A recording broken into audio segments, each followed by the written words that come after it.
Et c'est l'heure de l'invité du grand journal de 13h. Je vous en parlais tout à l'heure. Rabat a été désigné capitale mondiale du livre 2026 par l'UNESCO, l'Organisation des Nations Unies donc pour l'éducation, la science et la culture, l'a annoncé ce mardi. Cette désignation fait suite à la recommandation du comité consultatif de la capitale mondiale du livre. Et pour en parler, nous sommes avec M. Rachid Amajour, professeur à l'Institut national des beaux-arts et directeur du Palais de la Culture et des Arts à Tanger. Bonjour à vous et bienvenue. Bonjour à vous, merci et très bonne nouvelle. Hein, c'est une excellente nouvelle, effectivement. Rabat désigné capitale mondiale du livre 2026. Pourquoi le choix de l'UNESCO s'est porté, selon vous, sur la capitale marocaine ? Oui, Rabat, tout simplement, la capitale mondiale de livre en 2026, parce que c'est une ville universitaire de différentes spécialités, c'est une ville multiculturelle avec des différents instituts et centres culturels étrangers. Aussi, c'est une ville de plusieurs bibliothèques et lieux de recherche, et c'est une ville qui organise chaque année un des salons importants de livres, si c'est pas le grand salon africain et aussi dans le monde arabe. Donc l'UNESCO, avec son choix de Rabat comme capitale internationale des livres, je crois, il salue tous ses efforts et encourage en même temps l'industrie du livre et de la lecture à Rabat, oui, au Maroc et ailleurs. On va en parler, c'est vrai. Capitale mondiale du livre, il s'agit d'une appellation labellisée, si on peut dire, par l'UNESCO. Qu'est-ce que cela suppose ? Qu'est-ce que cela implique pour la ville de Rabat ? Ça implique beaucoup de choses. Je crois que ça peut rapporter gros, comme on dit. Donc, c'est des animations pour le secteur des livres, des investissements pour son industrie et surtout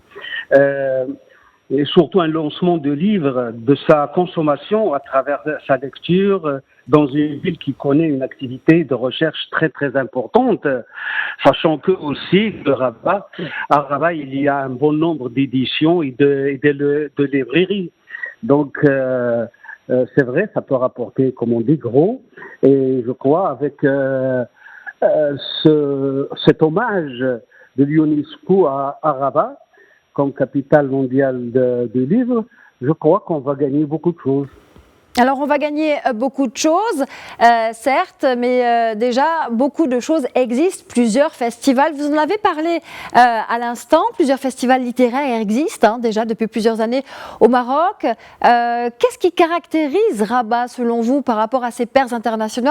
On le rappelle, vous l'avez dit tout à l'heure, il y a le traditionnel salon du livre international de Rabat, plusieurs autres festivals de littérature ont vu le jour, comme les littératures itinérantes qui se sont d'ailleurs tenues début octobre à Rabat. Et puis il y a ce tout nouveau festival de la poésie africaine également qui est né l'année dernière.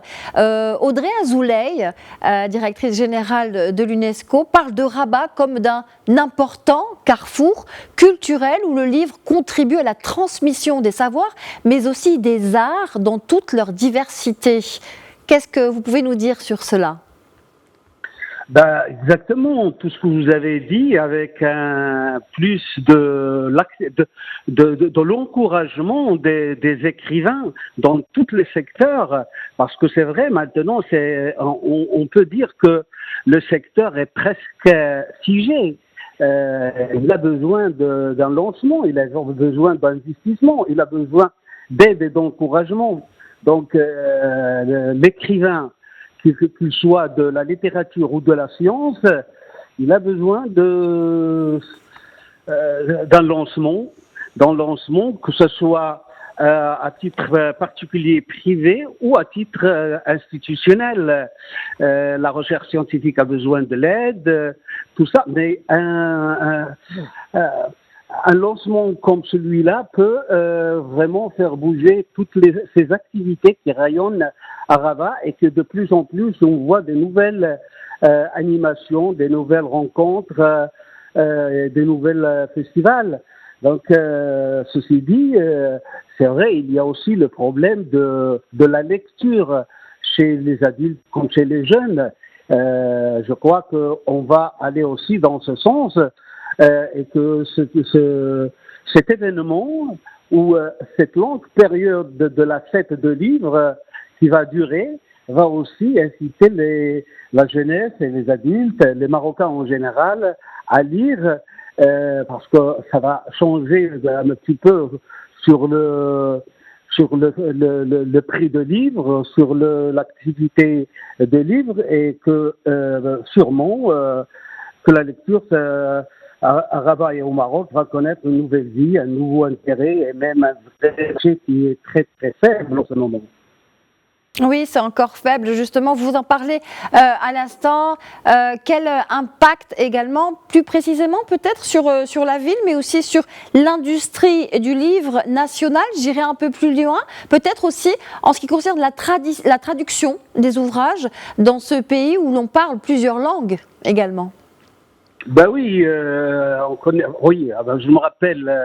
Moi, ça fait longtemps que dans une émission d'une télévision française, les Français ont qualifié l'Allemagne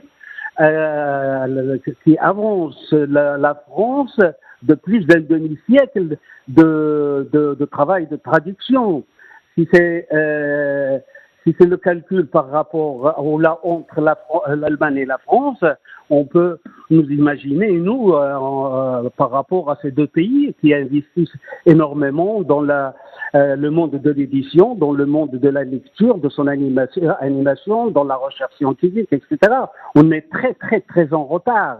C'est pour ça que il y a une faible consommation des livres, il y a presque plus de la lecture, on consomme autre chose sans défendre le livre et l'industrie du livre.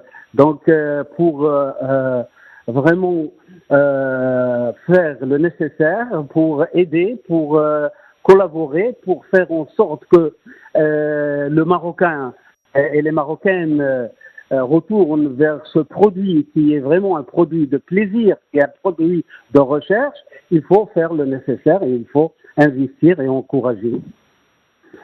Merci infiniment, voilà. Rachid Amarjour, d'avoir répondu à nos questions sur cette capitale, Rabat, désignée capitale mondiale du livre par l'UNESCO pour 2026. Je rappelle que vous êtes professeur à l'Institut national des beaux-arts et directeur du Palais de la culture et des arts de Tanger.